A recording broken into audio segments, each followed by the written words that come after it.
बहुत बहुत नमस्कार दोस्तों। आपका दोस्त यश सिंह बोल रहा हूं। दोस्तों आप सभी बहुत अच्छे होंगे, मैं ऐसी आशा करता हूं। अब दोस्तों मेन मुद्दे की बात करते हैं। कर्नाटका में कांग्रेस जीतेगी अगर, और ये जो प्रश्न है इसका मैं आपको उत्तर भी दूंगा, लेकिन सबसे पहले हम कुछ बात करते हैं जिससे आपको समझ में आए कि हमने ये जो अगर रखा है इसका मतलब क्या है। तो दोस्तों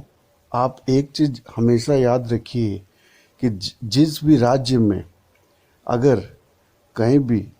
कांग्रेस हो या कोई भी विपक्षी दल हो भाजपा के विरोध में, अगर उस दल का एकदम पूर्ण बहुमत तरीके से अगर जीत होती है, तब बिल्कुल आराम से भाजपा के विरोधी का जो दल होता है वो सरकार वहाँ बना सकता है। ये आपने इस तरह की चीज़ें पश्चिम बंगाल में भी देखा होगा कि ममता बनर्जी को पूर्ण रूप से पूरा बढ़िया समर्थन मिला था जनता से, तब जाके वहाँ पे वापस से तीसरी बार सरकार रिपीट हो गई। ठीक है, इसी तरह पूर्ण तरह का बहुमत उड़ीसा में मिलता है विरोधी दल को, तो वहाँ पे सरकार जो है बीजेपी के विरोधी दल की बनती है, यानी कि बीजेडी की बनती है, बीजू जनता दल की। इसी तरह की हालात आप तेलंगाना में देख सकते हैं, इसी तरह आप आंध्र प्रदेश का उदाहरण ले सकते हैं, इसी तरह का आप उदाहरण जो है राजस्थान में ले सकते हैं, इसी तरह का उदाहरण जो है आप पंजाब में ले सकते हैं, दिल्ली में ले सकते हैं। तो और लेटेस्ट में आप देख लीजिए हिमाचल की भी यही बात हुई है। तो दोस्तों मेरा कहने का मतलब है कि जहाँ भी बीजेपी का जो भी विरोधी दल होगा जिस भी राज्य में, चाहे कांग्रेस हो या उस राज्य की अपनी लोकल पार्टी हो, अगर उस विरोधी दल को, बीजेपी के विरोधी दल को जनता बहुत मजबूत तरीके से सपोर्ट करके और अच्छे से मेजॉरिटी की सरकार दिलाती है, उसे मेजॉरिटी वोट दिलाती है असेंबली इलेक्शंस में, तो क्लियर कट वो बीजेपी का विरोधी दल आराम से सरकार बना सकता है उस राज्य में। लेकिन जिस भी राज्य में जहां भी हैंग असेंबली होती है या जहां भी मिला जुला जो है सरकारें बनने का एक जो है प्रक्रिया निकलती है, जहां पब्लिक पूरी एक तरफा वोट नहीं करती विरोधी दल को, और जहां भी हंग असेंबली होती है वहां पर एडवांटेज जो है बीजेपी की तरफ झुक जाता है, बीजेपी की सरकार बनने का ज़्यादा आशंका हो जाता है। इस तरह का आप कई राज्यों में उदाहरण ले सकते हैं। नॉर्थ ईस्ट के तो सारे के सारे राज्य आप देख लीजिए, जहाँ भी जो लोकल पार्टीज़ हैं, लोकल जो पॉलिटिकल पार्टीज़ हैं, उनको जो सपोर्ट मिला उसमें थोड़ा भी कॉम्बिनेशन अगर कमी रह जाती सरकार बनाने में, तो बीजेपी ने तो नॉर्थ ईस्ट में दो एमएलएज कोई अपने सपोर्ट करके लोकल पार्टीज के साथ में सरकार बना रखी है। और नॉर्थ ईस्ट भी चलिए छोड़िए आप, इसी तरह आप आ जाइए आसाम में भी बीजेपी को जो है कॉम्बिनेशन में सरकार बनाने की जहां मोहलत मिली, बीजेपी ने आसाम में सरकार बना डाली। आसाम और नॉर्थ ईस्ट की बात ही क्या करते हैं दोस्तों, आप जम्मू कश्मीर का उदाहरण ले लीजिए, जहां महबूबा मुफ्ती की जो पार्टी है उसके साथ बीजेपी ने सरकार बना डाली थी जम्मू कश्मीर में, जबकि बीजेपी जो है बिल्कुल ऑपोजिशन, बिल्कुल घोर विरोधी मानी जाएगी उस पार्टी की। ठीक है दोस्तों, तो भी जम्मू कश्मीर में महबूबा मुफ्ती के साथ में सरकार बना डाली थी भारतीय जनता पार्टी ने। तो कहने का मतलब ये है कि जहाँ पे भी हंग असेंबली होगी, जहाँ पे पूर्ण बहुमत नहीं मिलेगा विरोधी दल को, तो वहाँ पर जो है हमेशा एडवांटेज बीजेपी रहेगी, तो बीजेपी जो है वहाँ पे सरकार बना लेगी। यहाँ तक कि जिस भी जिस भी राज्य में जिस भी राज्य में अगर कॉम्बिनेशन में सरकार विरोधी दल की कैसे भी जुड़ तुड़ के बन भी जाती है, तो भी उसका सस्टेन करना उस राज्य में बहुत मुश्किल हो जाता है। ये उसका एक जो है ताज़ा तरीन एग्जाम्पल है, वो है महाराष्ट्र। महाराष्ट्र में किसी भी तरीके से एनसीपी, शरद पवार की पार्टी, शिवसेना उद्धव ठाकरे की पार्टी और कांग्रेस ने मिलके महाविकास अघाड़ी बना तुली कॉम्बिनेशन करके, क्योंकि वहाँ पे जनता का जो है स्पष्ट बहुमत था नहीं किसी भी एक पार्टी को। तो इन तीन पार्टी ने मिलकर महाविकास अघाड़ी की सरकार भी बना डाली, तो भी उस सरकार को जो है चलने नहीं दिया भारतीय जनता पार्टी ने। उस सरकार को तोड़ के उसके एमएलए को तोड़ के जो अपनी सरकार बनाई। तो मेरा जो कहने का उद्देश्य ये है दोस्तों, कि जहां भी अगर क्लियर कट मेजोरिटी नहीं आता है उस ऑपोजिशन पार्टी को, बीजेपी की ऑपोजिशन पार्टी को, या फिर वहाँ की स्टेट की जनता ये नहीं समझती है इस बात को जो मैं कह रहा हूँ, कि अगर उन्हें बीजेपी का छुटकारा चाहिए अपने राज्य में, अगर वो चाहते हैं कि बीजेपी को हटाकर जो है दूसरे अच्छी पार्टी की सरकार वो लेके आए अपने राज्य में, अपने स्टेट में, तो उनको क्लियर कट तरीके से एकदम स्ट्रेट फॉरवर्ड एक पार्टी को वोट देना पड़ेगा। अगर कर्नाटका में आप सोचते हैं कि कांग्रेस की सरकार आए, तब वहाँ पे जो जनता है उसको क्लियर कट एकदम एक तरीके से न बीजेपी को तो वोट देने की बात ही छोड़ दीजिए,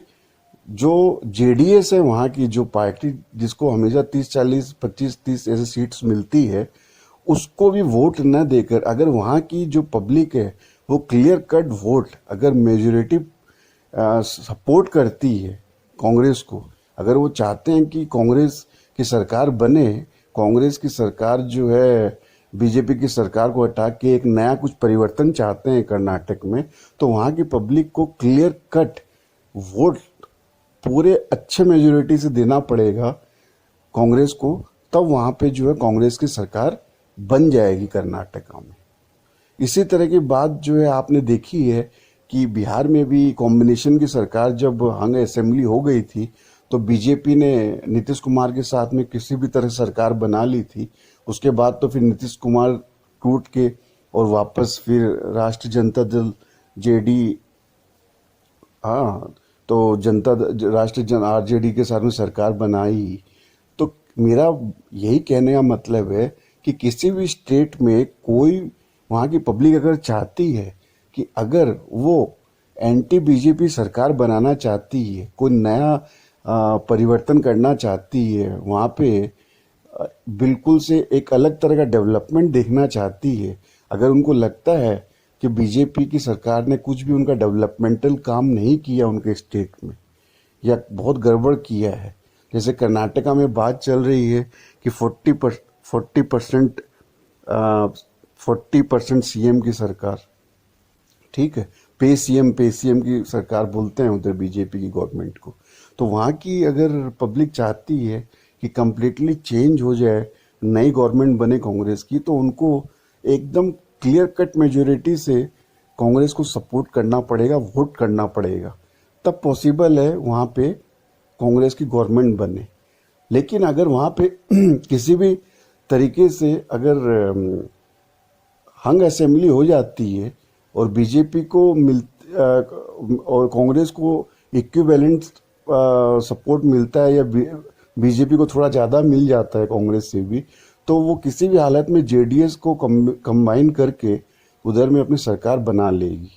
ठीक है दोस्तों, तो एक तो ये बात हो गई। दूसरी बात ये है कि अगर कहीं कॉम्बिनेशन की सरकार बन भी जाती है, मान लीजिए अगर जेडीएस ने सपोर्ट कर दिया कांग्रेस को, तो किसी भी स्टेट में अगर कोई कॉम्बिनेशन की सरकार बन भी जाती है, तो भी वो सरकार उधर वहाँ पे चलना बहुत मुश्किल है, क्योंकि वहाँ पर जैसे महाराष्ट्र में आपने देखा, पहले कर्नाटका में भी देखा होगा कि जहाँ भी कॉम्बिनेशन में सरकार बनती है वहाँ पर भी उस सरकार को चलना बहुत मुश्किल होता है, क्योंकि उसके एमएलए को ब्रेक करने का बहुत चांसेस रहता है बीजेपी के द्वारा, ठीक है। बल्कि कांग्रेस की भी स्ट्रॉन्ग सरकार बन जाती है किसी स्टेट में। जैसे अब यहाँ का मध्य प्रदेश का एग्जांपल ले लीजिए, और तो मध्य प्रदेश में भी स्ट्रॉन्ग गवर्नमेंट बन गई थी कांग्रेस की, लेकिन फिर भी जो है वहाँ पे एमएलएस को तोड़ के बीजेपी ने अपना गवर्नमेंट फॉर्म कर लिया। तो डिसाइडिंग फैक्टर सिर्फ दो ही चीज है। अगर एंटी बीजेपी की गवर्नमेंट बने किसी भी स्टेट में, तो उसका दो ही पैरामीटर्स है। एक तो मेजोरिटी जो है वोटिंग एंटी बीजेपी पार्टी को हो, जैसे वेस्ट बंगाल में और आंध्र प्रदेश, तेलंगाना, साउदर्न स्टेट्स, हाँ, फिर आपका पंजाब में, हिमाचल में, जैसे मैंने आपको बताया कि क्लियर कट जो है वोटिंग हो एंटी बीजेपी पार्टी के लिए। ओनली एंटी बीजेपी की एक ही पार्टी को क्लियर कट वोटिंग हो, जैसे कांग्रेस को क्लियर कट सुपर मेजोरिटी से वोट करे पब्लिक। और दूसरा फैक्टर और एक है कि जो कांग्रेस जो एमएलए को जो टिकट दे रही है वो वैसे एमएलए ना हो जो कि बाद में भी टूट के चले जाएं बीजेपी के पास, तो भी सरकार गिर सकती है, जैसे एमपी वगैरह में हुआ, मध्य प्रदेश में हुआ।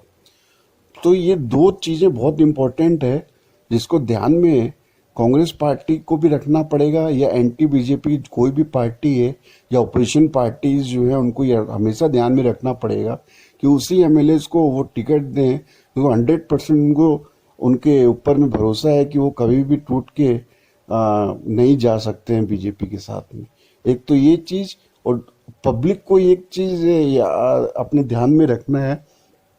कि उनको क्लियर कट सुपर मेजोरिटी के साथ में वोट करना पड़ेगा ओपोजिशन पार्टी को या फिर कांग्रेस को। तब जाके जो है ये दो फैक्टर्स जब होंगे, तब जो है ओपोजिशन पार्टी की गवर्नमेंट बनेगी किसी भी स्टेट में,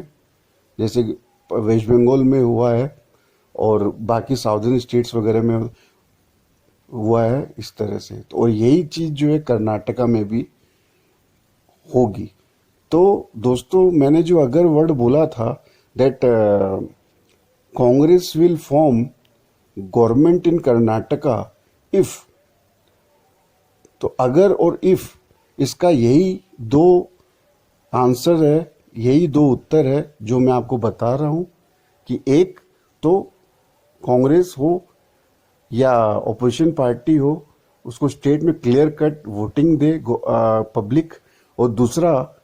जो ओपोजिशन पार्टी है या कांग्रेस है वो उन स्ट्रॉन्ग एमएलएस को टिकट दे जो बिल्कुल भरोसा हो कांग्रेस को या ओपोजिशन पार्टी को कि वो ब्रेक होके टूट के नहीं चले जाएंगे बाद में बीजेपी के साथ में। ये दो चीज पे ध्यान रखने से जो है चेंजेस आ सकते हैं किसी भी स्टेट में। अगर ये दो पैरामीटर्स को सेटिस्फाई नहीं करती है पॉलिटिकल पार्टी या फिर वहां की पब्लिक, तो advantage will always be on the other side, मतलब बीजेपी को एडवांटेज होगा। तो ये बात पब्लिक भी ध्यान रखे और कांग्रेस पार्टी या अपोजिशन पार्टीज भी हमेशा ध्यान रखे, तो ये विनिंग फैक्टर का एक गेम चेंजर हो सकता है for the political party and also for the people and public of that state. उस राज्य की जनता के लिए भी एक फायदेमंद की बात हो सकती है अगर वो चाहते हैं वहां पे चेंज हो गवर्नमेंट। तो दोस्तों, मैंने आपको जो है पूरा तथ्यों के साथ में खुल करके पूरा अच्छे से समझा दिया कि किस तरह से किसी भी स्टेट के ऊपर में फॉर्मूला जो है काम करता है एट प्रेजेंट जो सिनारियो, पॉलिटिकल सिनारियो इंडिया का। तो दोस्तों, यही बात थी जो शेयर मैंने किया आपसे। आपको अगर अच्छी लगी मेरी बात, अगर ये डायग्नोसिस और ये जो है अच्छा लगा आपको, तो आप प्लीज़ और भी इसको फॉरवर्ड करिए जिससे और भी लोगों को ये बात सुन के समझ में आए। और ऐसी चीज़ें तो गोदी मीडिया तो पहुंचाती नहीं किसी को, क्योंकि गोदी मीडिया का तो अभी सिर्फ काम एक ही है, सिर्फ only advantage BJP, support BJP. तो प्लीज़ आप लोग जो है इस बात को पहुंचाइए, क्योंकि ये जो है बिल्कुल पॉलिटिकल एनालिसिस की बात है, ये किसी भी पार्टी का सपोर्ट की बात नहीं कर रहे हैं हम लोग। एट प्रेजेंट जो पॉलिटिकल सिनारियो है उसको मद्देनज़र रखते हुए हम लोग डायग्नोसिस करके एक बात कर रहे हैं। तो ये बात आपको सही लगी, अच्छी लगी, तो आप प्लीज़ शेयर करिए इसको दोस्तों। आपका साथ देने के लिए बहुत बहुत धन्यवाद। आप इसी तरह हमेशा साथ बनाए रखिए दोस्तों, क्योंकि आपको इसी तरह के एकदम सही एनालिसिस आपको मेरे द्वारा मिलेंगे, मिला करते भी हैं। आप और भी वीडियोस को आप जाके प्लीज़ देखिए, मेरे इम्पोर्टेंट मैटर्स पे बने हुए हैं। आपका साथ देने के लिए दोस्तों बहुत बहुत आपका धन्यवाद, शुक्रिया। आपका दोस्त यश सिंह साइनिंग ऑफ। सत्यमेव जयते।